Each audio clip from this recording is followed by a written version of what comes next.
अशोक खरातच्या अश्लील व्हिडिओमुळे राज्याला धक्का बसलाय। त्यातच खरातचे अश्लील व्हिडिओ व्हायरल करणं अनेकांना महागात पडू लागलं। खरात प्रकरणातील पीडित महिलांचे व्हिडिओ प्रसारित केल्याचा आरोप त्यांच्यावर आहे। या प्रकरणात सर्वात धक्कादायक बाब म्हणजे नाशिक महापालिकेच्या पाणीपुरवठा विभागातील वॉलमन ग्रुप शहरात पाणी सोडण्याची जबाबदारी असलेल्या कर्मचाऱ्यांनी त्या ग्रुपवर अश्लील व्हिडिओ शेअर केल्याचा आरोप आहे। त्या ग्रुपमधील 4 जणांवर गुन्हा दाखल करण्यात आलाय, पण ग्रुप ॲडमिननं सेटिंग बदलून सगळ्यांना ॲडमिन केल्यानं सर्व 40 वॉलमन पोलीस चौकशीच्या फेऱ्यात अडकलेत। चौकशीच्या भीतीनं कर्मचारी समोर येत नसल्यानं नाशिक शहराचा पाणी पुरवठा धोक्यात आलाय।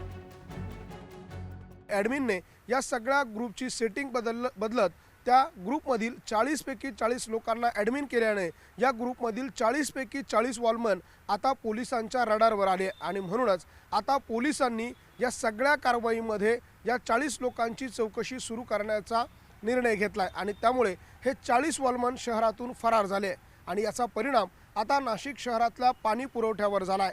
नाशिक शहरातला पाणी पुरवठा आता या सगळ्या कारवाईमुळे विस्कळीत झालाय।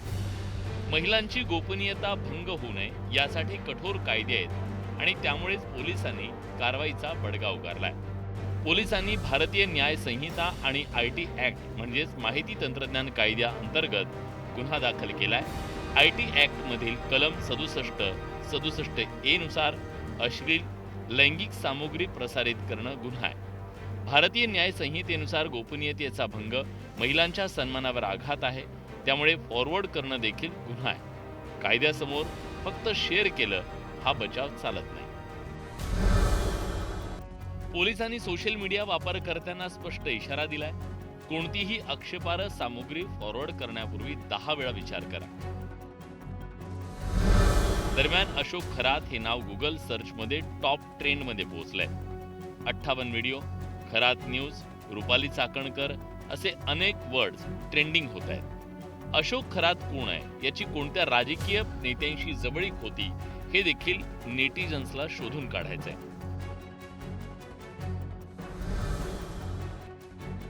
सोशल मीडियावर केलेली चूक वॉलमनसह 74 जणांना महागात पडली। त्यातून धडा घेत सगळ्यांनी नेटिकेट्सचं पालन करण्याची गरज आहे, कारण फेसबुक, इंस्टाग्राम, व्हॉट्सअप हे डिजिटल पब्लिक स्पेस आहेत। व्हॉट्सअपवर ॲडमिनवर कंटेंट कंट्रोल करण्याची जबाबदारी असते।